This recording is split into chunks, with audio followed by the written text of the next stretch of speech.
The party shimmered beneath chandeliers that sparkled like frozen starlight.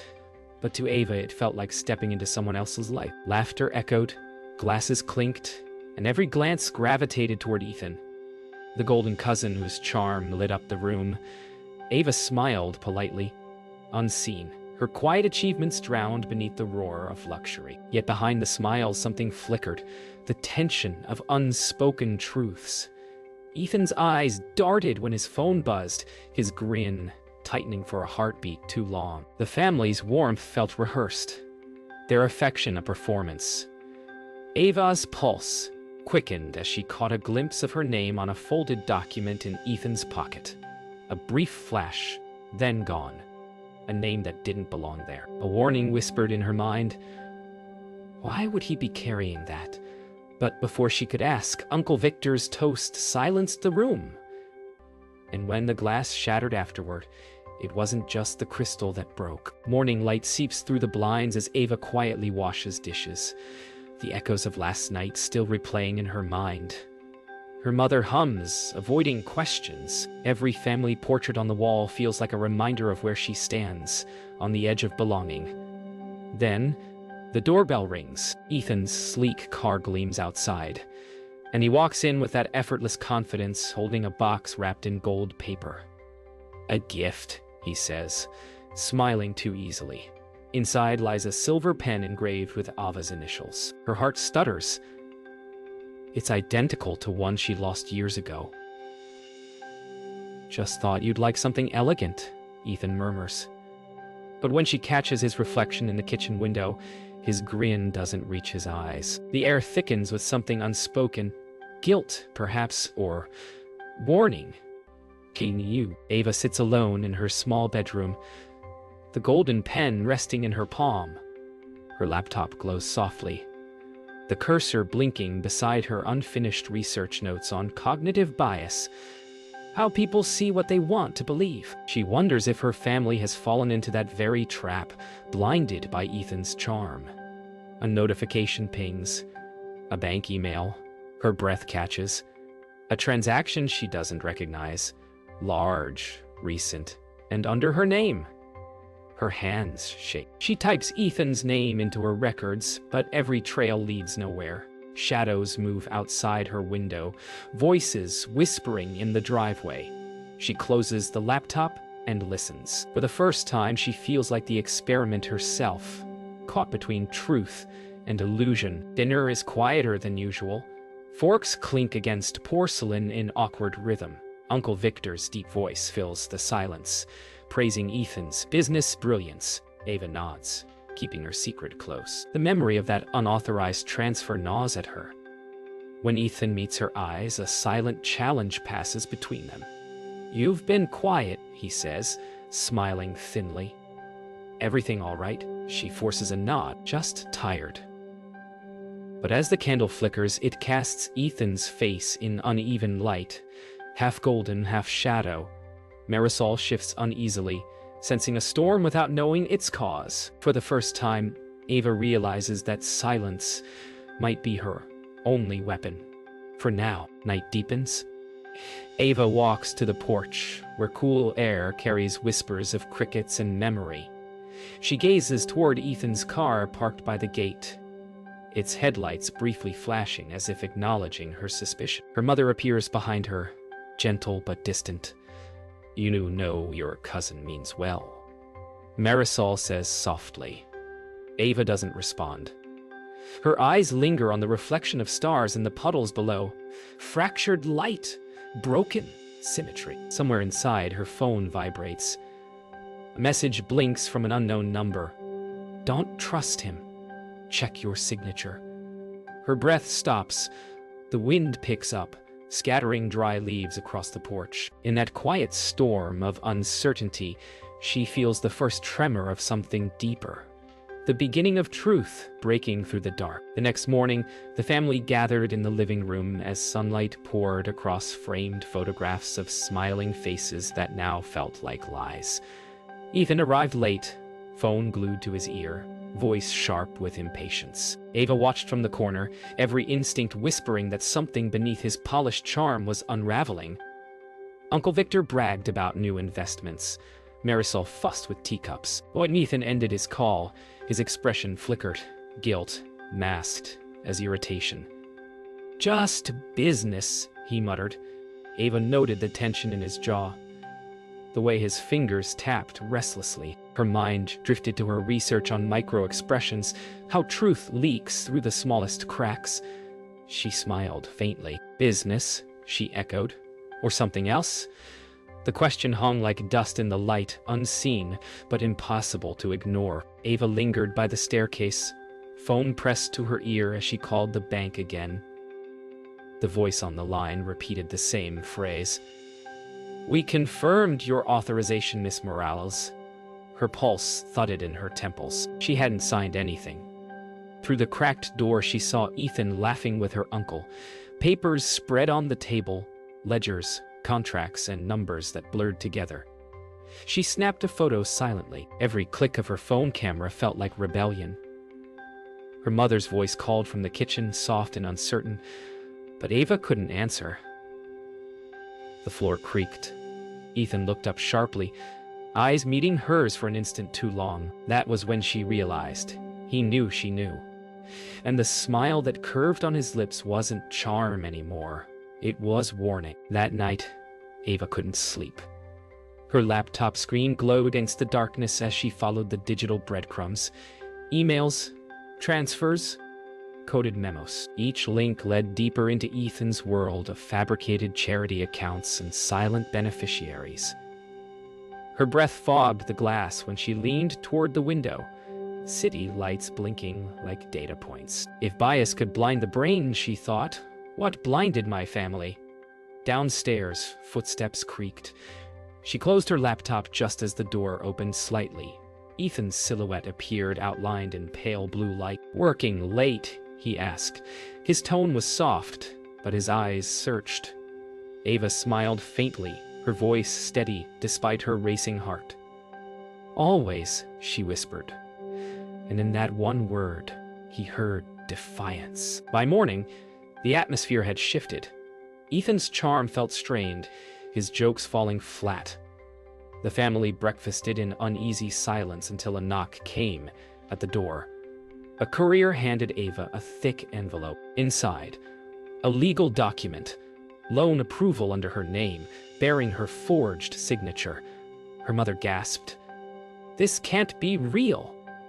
Uncle Victor snatched the paper, scanning it quickly. "Ethan?" he barked. For a second, Ethan's confident facade cracked. "Some mistake," he said too fast.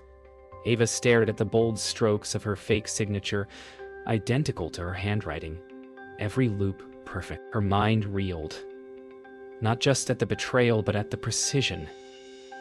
Whoever forged it knew her intimately, and that realization chilled her more than the lie itself. That evening, Ava found herself driving aimlessly through the city, headlights streaking past like memories she couldn't outrun. Her mind replayed every moment. The gift, the glances, the forged signature. She stopped at a quiet overlook where the skyline burned with sunset. The air smelled of rain and gasoline.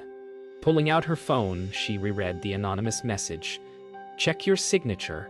Whoever sent it had known." Her fingers hovered over the reply box, but hesitation froze her.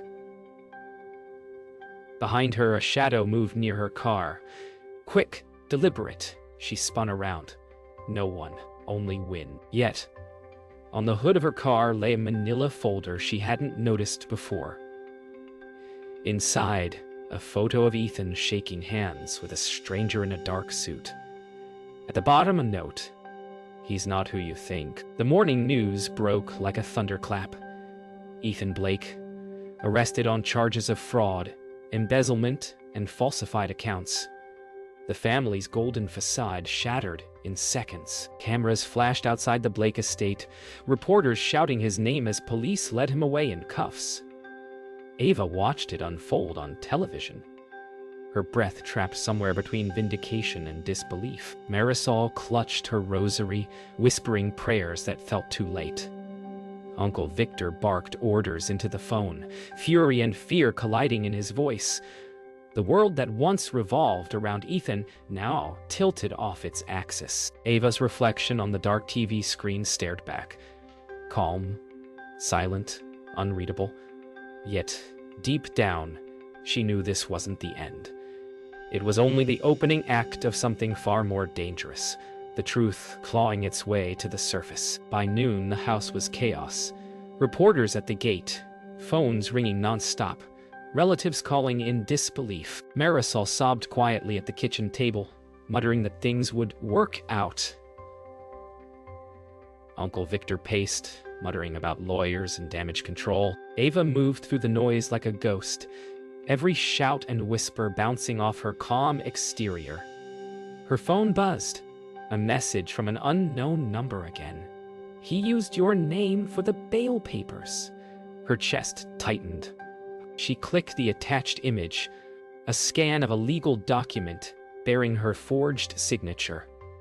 The same graceful loops, the same perfect imitation. The world blurred for a moment, replaced by cold realization. Ethan hadn't just stolen money, he had stolen her identity. Hours later, Ava found herself in the courthouse, the air cold with the echo of footsteps and judgment. Reporters swarmed the steps, flashes blinding. She hadn't planned to come, but something inside her demanded to see it. The moment the illusion collapsed, Ethan stood in the defendant's box, wrists bound, eyes red yet defiant. When their gazes met, his lips curved in a smirk that sent a chill through her.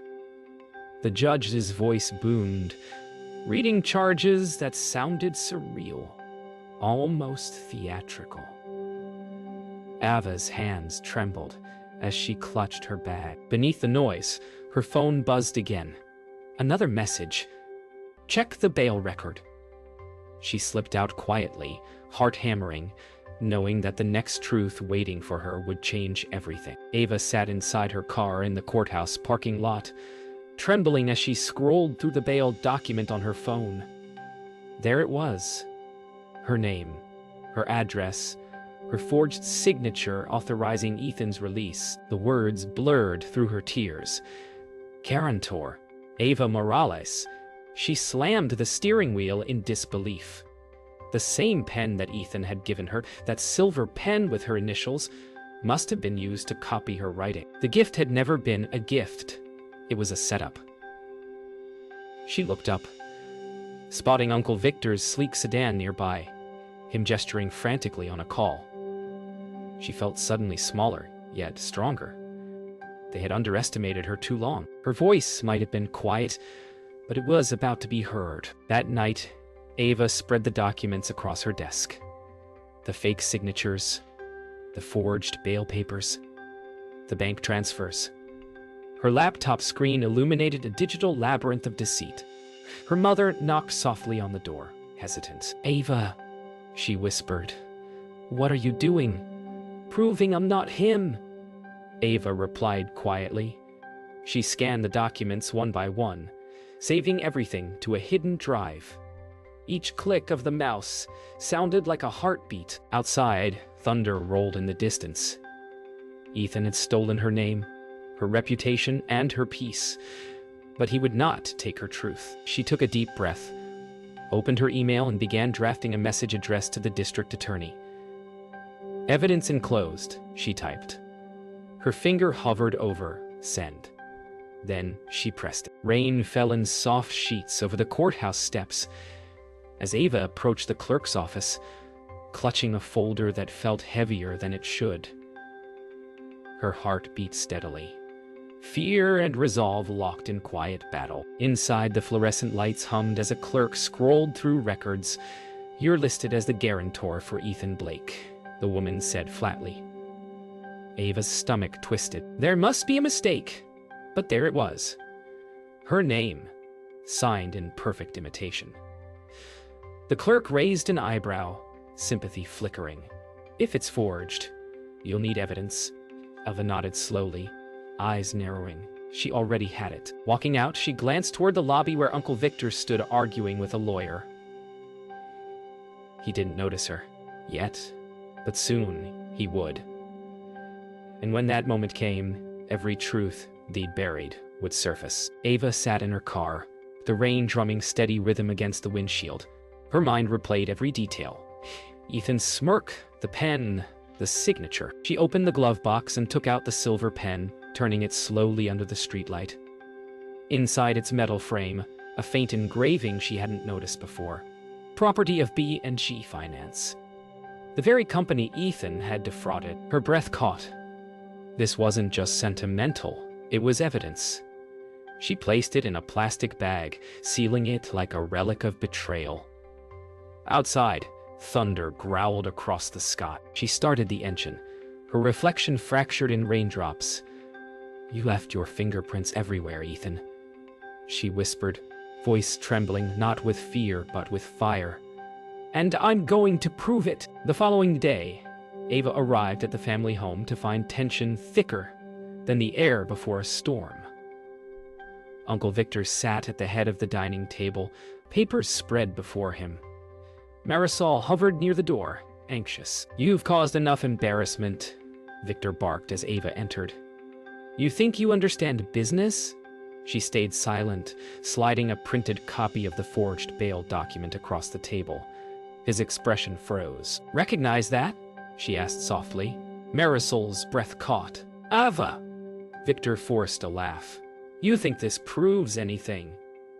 Ava leaned forward, eyes steady. "It proves I didn't sign it. It proves I didn't sign it. The pen Ethan gave me. It's company property." The silence that followed cracked like glass.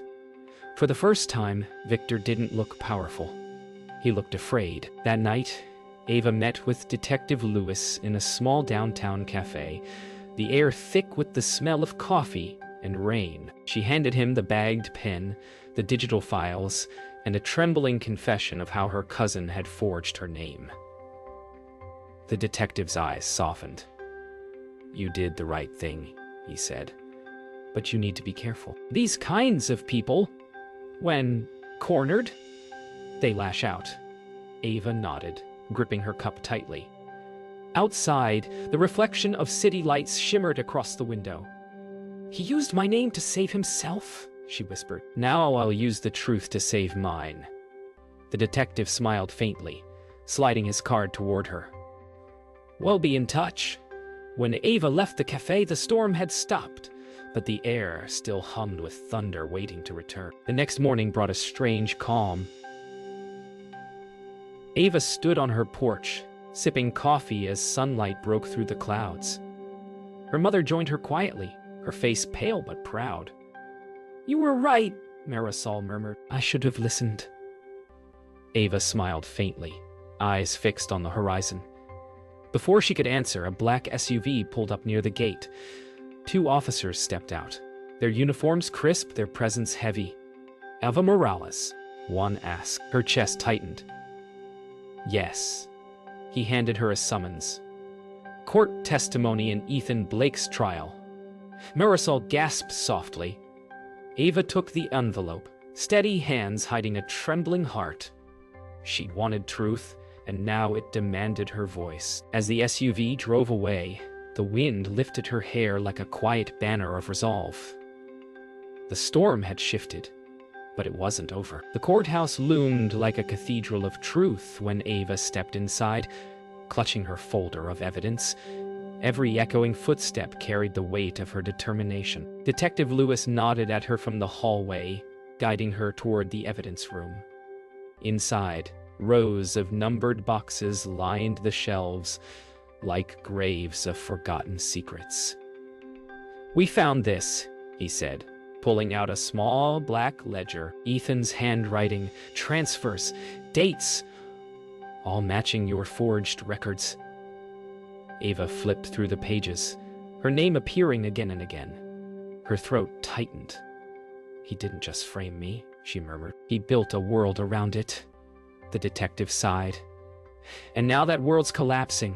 As Ava turned to leave, a single thought haunted her. What if the truth destroyed more than the lie ever could? Back home, Ava laid the ledger on the dining table, its ink still faintly smelling of paper and deception. Marisol watched from the kitchen doorway, her face drawn. "You're really going?" to testify?" she asked. Ava nodded. "I have to." The room felt smaller now, the air thick with years of silence breaking apart. Outside, thunder rolled like a warning. Marisol hesitated, then whispered, "He was always your uncle's pride." "You'll destroy him." Ava looked up, her voice steady but soft. "He destroyed himself." Lightning flashed across the window, illuminating the ledger's open pages, lines of transactions.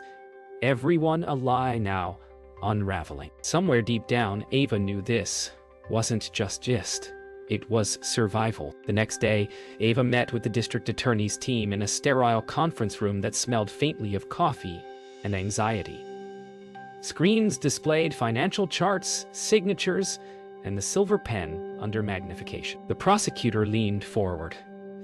"This pen ties Ethan's forgeries to every transaction. You're the key witness." Ava nodded slowly, her palms damp. "He used my trust to cover his crimes." The attorney's gaze softened. "And now your honesty will uncover them." She handed Ava a statement to review. Each line felt like stitching a wound closed, painful but necessary. As she signed, her reflection in the glass window seemed different. No longer the invisible girl in her cousin's shadow, but the voice that would finally be heard. Night again. Ava couldn't sleep. Her laptop glowed faintly as she scrolled through copies of the ledger, tracing the flow of money across continents. The sheer scope of it was staggering.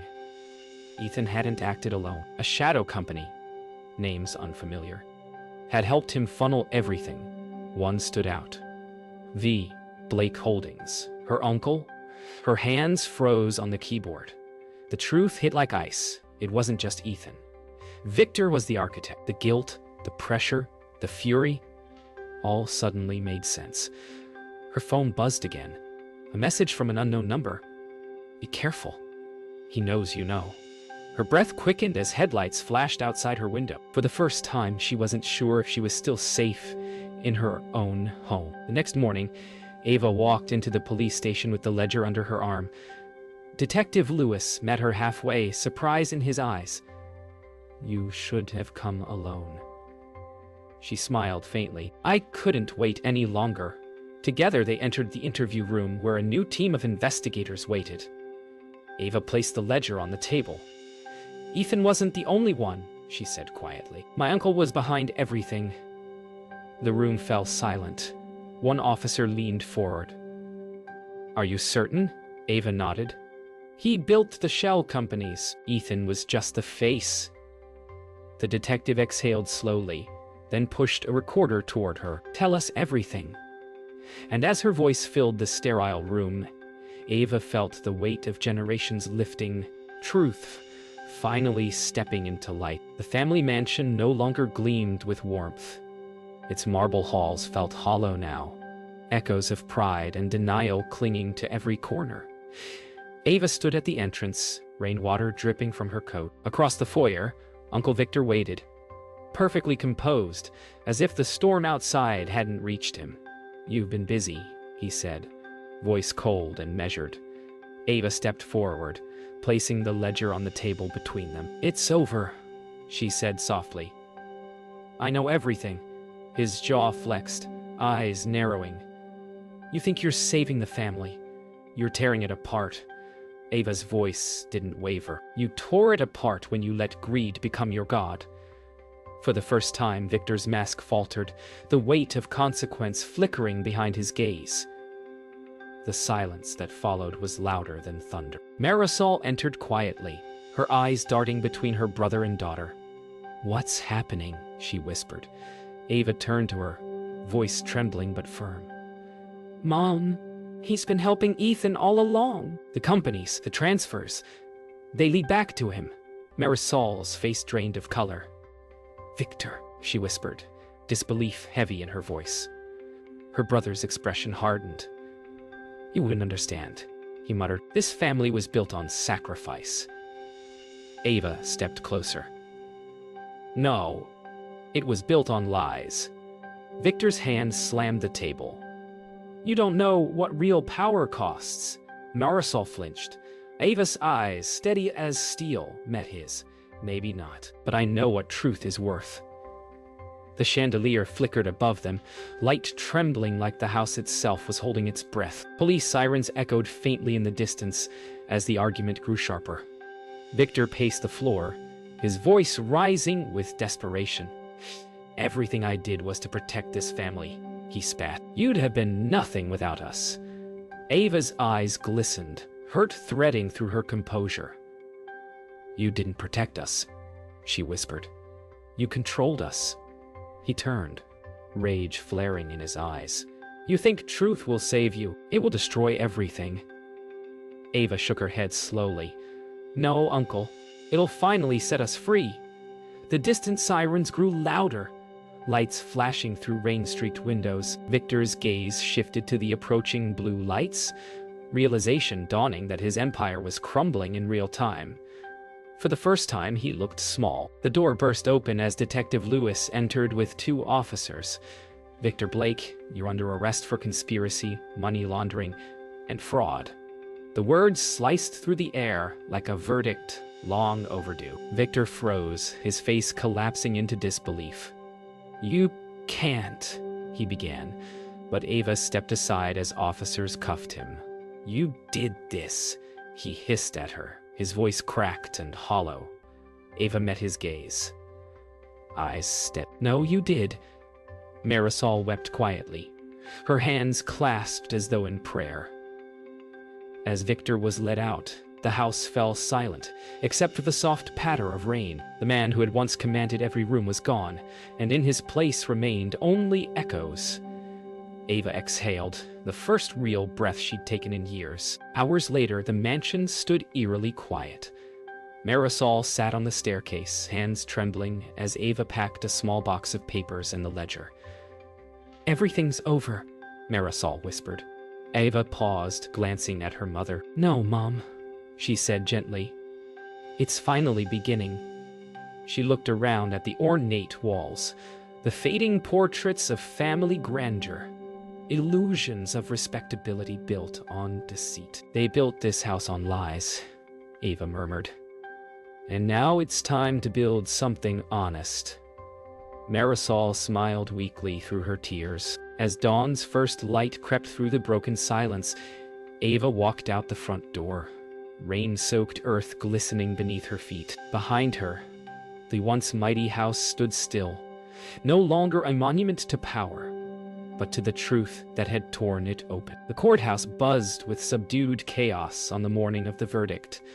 Reporters filled the steps, their cameras poised like vultures awaiting a final cry. Ava stood near the entrance, her heartbeat calm now, her fear long burned away. Inside, Ethan sat at the defense table, pale and drawn, his confident mask shattered. Uncle Victor's seat beside him remained empty. His case would come later. As the judge's gavel struck, the sound seemed to echo across every lie I'd told. Guilty. The word rang clear and sharp. Ethan's eyes darted toward Ava, a silent plea for mercy that never came. She met his gaze once, then turned away. Justice wasn't triumph, it was closure. And in that moment, Ava felt lighter, as if the weight of generations had finally lifted from her shoulders. When the trial ended, the city outside seemed quieter, as if even the wind paused to breathe. Ava stepped down the courthouse steps, greeted by a rush of cameras and flashing lights. Names. "Morales, how does it feel?" reporters shouted. She hesitated, then smiled faintly. "It feels..." Like the truth finally spoke. Her voice carried calm certainty, the kind that silence can no longer contain. Behind her, the courthouse doors closed, sealing the past inside. Marisol waited by the car, eyes glistening with pride. "You did it," she whispered. Ava shook her head softly. "We did it." For the first time in her life, she felt seen, not as a shadow beside her cousin's shine, but as the light that had revealed what glitter never could. Weeks later, Ava sat at a cafe overlooking the river, the world finally still. The silver pen lay beside her coffee cup, its weight now just metal, not memory. Her phone buzzed, A message from Detective Lewis. Case closed. Congratulations. She smiled quietly, exhaling relief she hadn't realized she'd been holding. Across the street, a poster in the newspaper stand showed Ethan's conviction headline. She turned it face down. Some ghosts didn't deserve their spotlight. A gentle breeze lifted her hair as the city hummed around her, alive and ordinary again. For the first time, she wasn't chasing truth or running from betrayal. She was simply living it. A woman rebuilt, no longer invisible, carrying not pain, but peace. Back home, the house felt different, warmer, quieter, alive again. Marisol tended to her garden, humming softly as sunlight spilled over blooming flowers. Ava joined her, setting down 2 cups of tea. "You always said plants grow stronger after storms," she said. Marisol smiled. "So do people." They sat together in the golden calm, the distant echo of chaos replaced by peace. "What will you do now?" her mother asked. Ava looked toward the horizon. "Start over. But this time, for me," she brushed soil from her hands, feeling grounded for the first time. The wind stirred the leaves gently, carrying away the last whispers of deceit. The world, once heavy with secrets, now felt open and full of possibility. That evening, Ava stood at the edge of the hill behind her home, the sunset stretching across the sky like a promise.